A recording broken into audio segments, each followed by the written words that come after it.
Love that. It just gives it such a nice, almost screamy sense of space.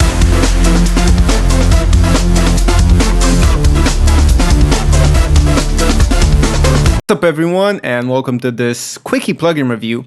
And it's quite recently that I did one for Shaperbox, but iZotope just came out with Ozone 9. I'm not an Ozone user myself, but I've been seeing a lot of videos and I've been hearing people talk about it a lot with praise, and I want to start using it, and this was the best time to do something like this, just because they came out with version 9. You can download the demo, test it out. If you like it, you can purchase it. So I'm going to take a song that I did with Electric Tuxedo a while back and take it for a test run. I won't be using all of its functions. I'll mainly be focusing on the new additions, and I just want to see if it makes your life easier when mastering, and especially if it solves some of the issues that you might have when trying to master it using a bunch of plugins from different companies rather than just having everything in a single plugin. So without further ado, let's jump into Reaper and check out Ozone 9.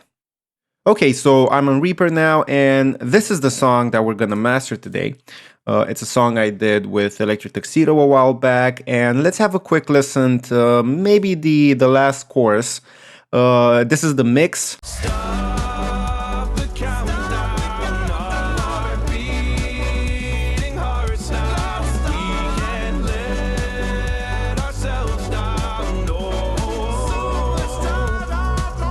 And I already mixed this one using a bunch of plugins. Let me show you the chain. So I have C2, just making sure that the last minute vocal tweak preset does its job. Then Pro Q3 doesn't do anything except roll off everything in the sides below 88. Then Saturn, not really doing that much of anything. It's just going through the circuit, and it provides a nice warm tame sound. Then Waves S1 just provides a bit of extra widening. 1.23 isn't that much, but it's enough to give an extra sense of space. And then finally, L2 limits it. I'm going to engage the effects, and this is the master that was released. Stop the countdown.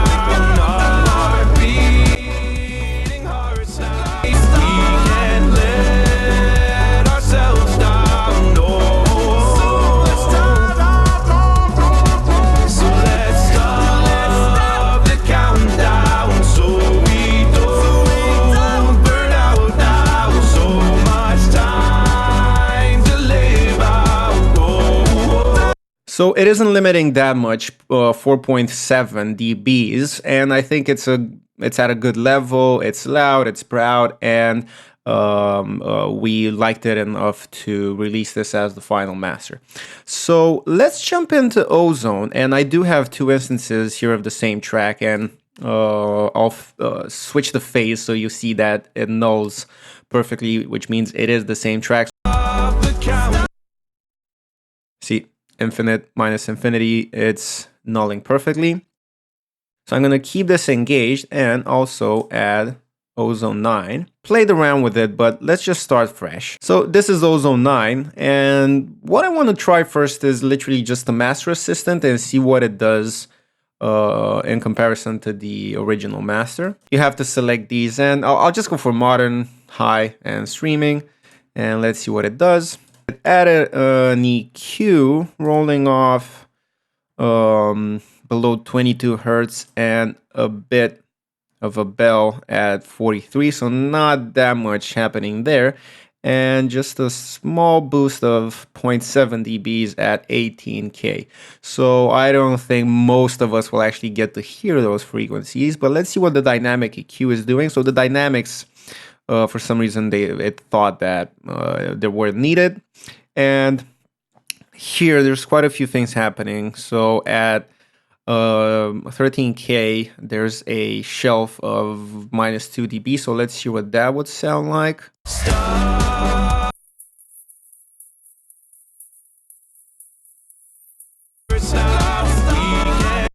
Then at 1.3K, there's a 4 dB cut. Let's have a listen to that.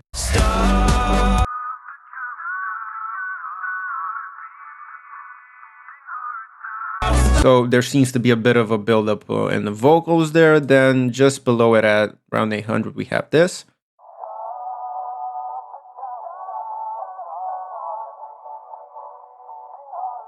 And you get a buildup of some instruments there. And finally at around 150, where kind of most of the stuff is happening in terms of harmonic content, we have this.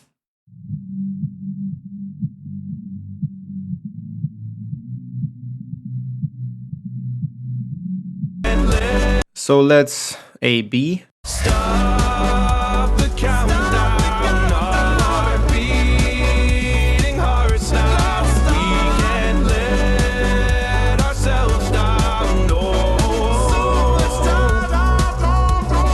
There is a bit of a difference, but it's not drastic. The maximizer, we need to make sure that pushes to 4.7. Stop the countdown.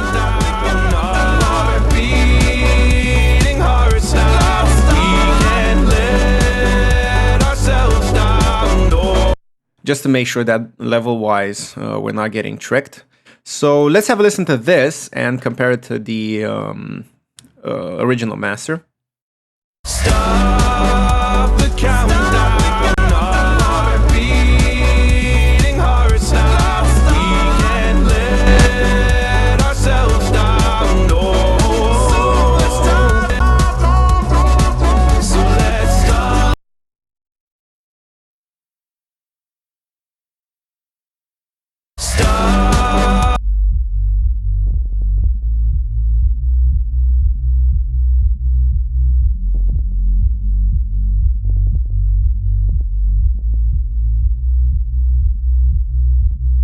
So I'm making all of that mono, all of the information below 105.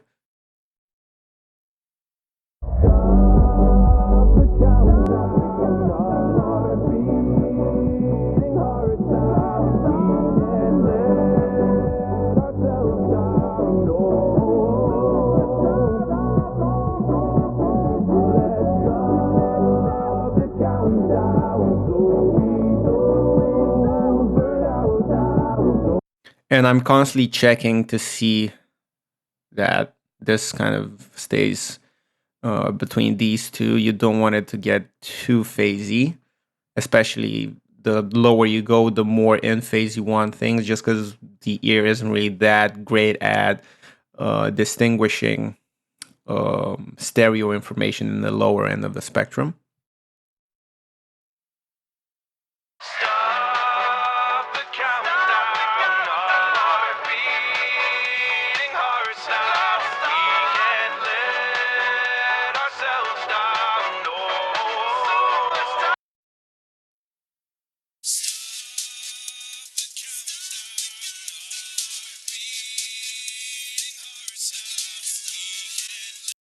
Okay, so let's see what that did. Stop the countdown, our heart beating hearts now. We can't let ourselves down, no. Love that. It just gives it such a nice, almost screamy sense of space. I don't know exactly how else to describe it. It puts everything in a nice pocket and no phasing issues overall, which is amazing. So let's A-B these now. Stop the countdown, our heart beating hearts now. We can't let ourselves down, no. So let's stop the countdown, so we don't burn out now. So much time to live. Stop the countdown, our heart beating hearts now. We can't let ourselves down, no.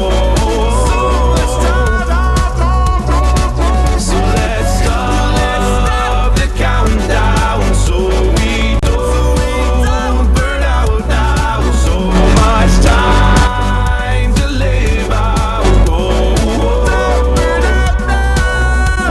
And it took like 5 minutes. For the original, it took roughly half an hour maybe. I'm also doing it on headphones, and I did the master on some Yamaha studio monitors, but still the effect is noticeable, and just the workflow is amazing, having all of these modules and the master assistant helping you out a bit with that. And the cool thing about this one is that it introduced two new plugins. You have the master rebalance and you have the low end focus. I played around with this, and these are quite good at making sure that you are happy with the levels of your vocals, of your bass, and your drum. I wouldn't necessarily use it a lot. I wouldn't add too much gain on the vocals, for instance. So let's say I'm a bit unhappy with how loud the vocal is in the mix.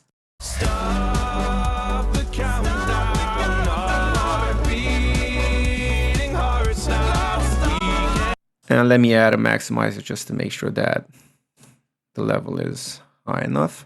Stop the countdown, our beating hearts now. We can't let ourselves down. No. So let's stop the countdown. So it does seem to be raising the vocals and nothing else, which is quite useful, especially, I mean, 2.7 dBs I think is a lot, but if we try it like 0.5. Stop the countdown, our beating hearts now. We can't let ourselves down. No. It does provide a bit of extra presence to the vocals, which is amazing. Let's try the same with the drums. Stop the countdown, our beating hearts now. It is pumping a bit because of the kick drum, but you can hear that it's going up, and it's mainly the drums and nothing else. Stop the countdown, our beating hearts now. We can't let ourselves down. No. It is pulling stuff that's probably around 8K, where I tend to boost a lot when it comes to drums, and probably in the low end. It's kind of ducking stuff out, but it's still pretty seamless. And again, it might be useful if you want to just have two versions and then decide to go back and have either the drums louder or the vocals louder in the mix. So I wouldn't do too much of this in the mastering stage, but I would probably use this just to make sure that I'm happy with the levels of each of these individual elements, and then if I need to change them, I'll go back to the mix, because it's probably a bit safer to do it like that. And let's kind of see what it does to the bass as well. Stop the countdown, our beating hearts now. We can't let ourselves down. No.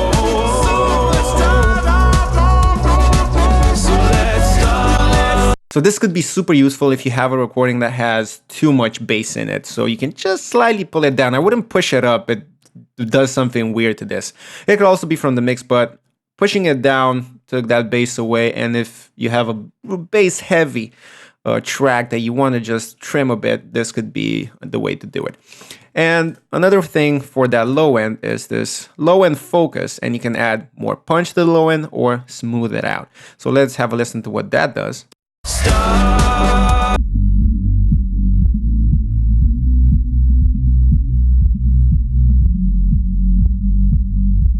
Ourselves down. No. Stop the countdown.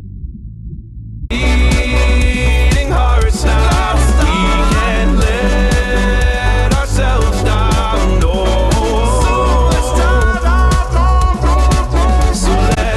So I hear that side chaining be a bit exaggerated, and I can see using this maybe if it's a dancier track, but for something like this, it probably doesn't work, because what I'm hearing is just it takes the low end and pushes it and pumps it a bit more, which for this track I don't think is necessarily useful. Let's hear the reverse of that. Stop the countdown.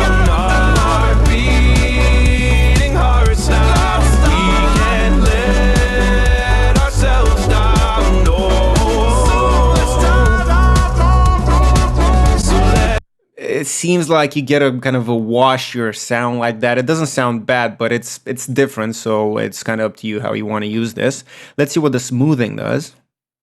Stop the countdown, our beating hearts now. We can't let ourselves down. So it seems to compress it in a way, but I'm not entirely sure what's happening. I don't necessarily like it all the way up, nor all the way down, and in between it sounds a bit weird, but it's this song that doesn't have like a punchy bass that needs smoothing out. But what I am assuming is happening is just compressing everything, and especially if it's at 100, you can feel that it's squashed and just in place. If you have a wobbly bass that hasn't been properly limited in the mix, this might help. With this one, I made sure that it was limited, so exaggerating it just makes it sound a bit too choky for my taste. The other new thing that they added to this was Tonal Balance Control 2. And version 1 is just amazing because it showed you exactly what kind of energy you had in this. So let's just have a listen. Stop the countdown, our beating hearts now. We can't let ourselves down. So I'm happy to see that the mix is kind of sitting in its respective pockets. You also have the fine view to see everything, and you can also solo bands now to see exactly what's happening there, and in case there's something wrong, you know kind of what instrument is kind of causing that. And they also added a few presets, new ones, because you only had, I think, modern, bass heavy, and something else in the previous one, but now you have quite a few ones. So this is let's say it's an EDM track, although it is kind of a pop song, but let's see what it does here.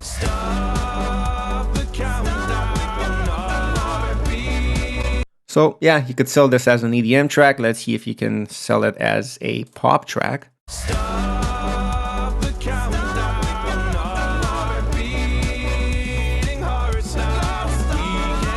You can. The bass is a bit on the heavy side, but still within the defined limits. And as for rock,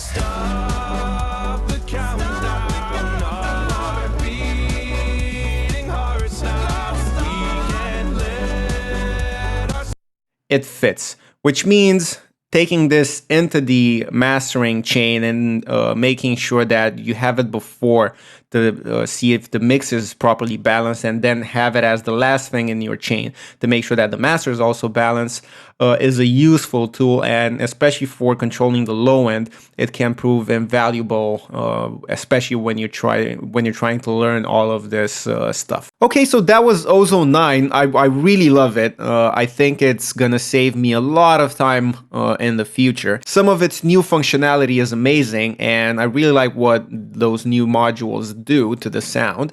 I'm sure there's a bunch of ways I'll use them in future projects. So check this out. I think it's an improvement over Ozone 8, which I played around with over the past few days, leading up to the release of Ozone 9, but definitely worth checking this out. Thanks a lot for watching the video until the end. I really do hope you got something out of it.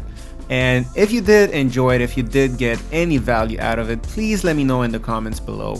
And consider subscribing to the channel, share the video, like it, all that jazz. And I hope to see you next time. Thanks.